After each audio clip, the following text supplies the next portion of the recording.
অনেক আপু ভাইয়ারা আমাকে যখন লাইভে আসি তখন অনেক আপু ভাইরা বলে যে আপু কত টাকা ইনকাম করেছেন, কত টাকা পেয়েছেন, ব্যাংকে থেকে কত টাকা তুলেছেন, ফেসবুক প্ল্যাটফর্ম থেকে আপনাদের প্রতি মাসে ইনকাম কত।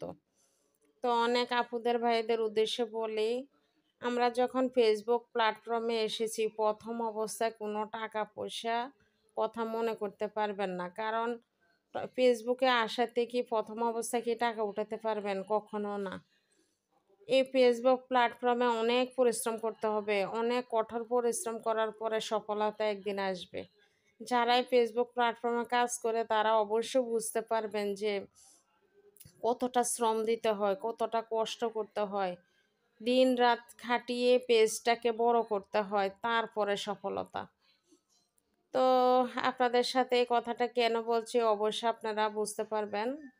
তো এখানে হচ্ছে কটবেল, পাকা ২টা কটবেল। তো এই কটবেলটা ভেঙে এটা ভর্তা বানিয়ে নিব। কটবেল কার কার পছন্দ সবাই কমেন্ট বক্সে জানাবেন।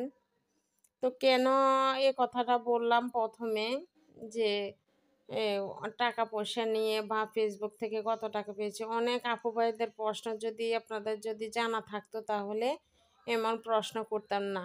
অনেকে বলে যে আমার ২৭-২৮ হাজার পরিবারের সদস্য আমি, কেন এখনো টাকা উঠাইতে পারি না? অনেক আপুরা ভাইয়ারা আমাকে প্রশ্ন করে।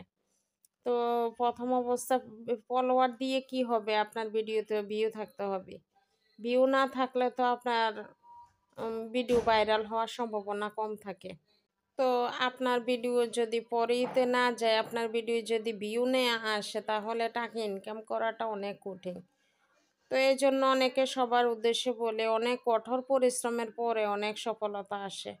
ফেসবুক প্ল্যাটফর্মে কষ্ট করে যেতে হবে, দিনকে দিন নাই, রাতকে রাত নাই, চোখের ঘুম হারাম করে আমরা ভিডিও বানাই এবং অন্যর ভিডিও বেশি বেশি করে দেখতে হবে, অন্যর ভিডিওগুলো বেশি সময় দিয়ে দেখতে হবে। অন্যের ভিডিওতে যতক্ষণ সময় দিব তারপরে আমার ভিডিওতে ভিউ হবে। অনেকে অন্যের ভিডিও দেখে না, আমি তো দিন রাত ২৪ ঘন্টা যতক্ষণ সময় পাই ততক্ষণ অন্যের ভিডিও দেখতে থাকি, তবুও তো অনেক সময় ধরে অনেক ভিডিওতে ভিউ কম আসে।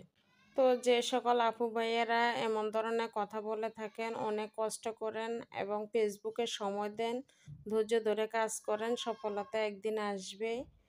তো এতক্ষণ যদি আমি অনেক কিছুই বলছি, কিছু মনে করবেন না। সকলে ভিডিওটা দেখে লাইক কমেন্ট শেয়ার দিয়ে পাশে থাকবেন।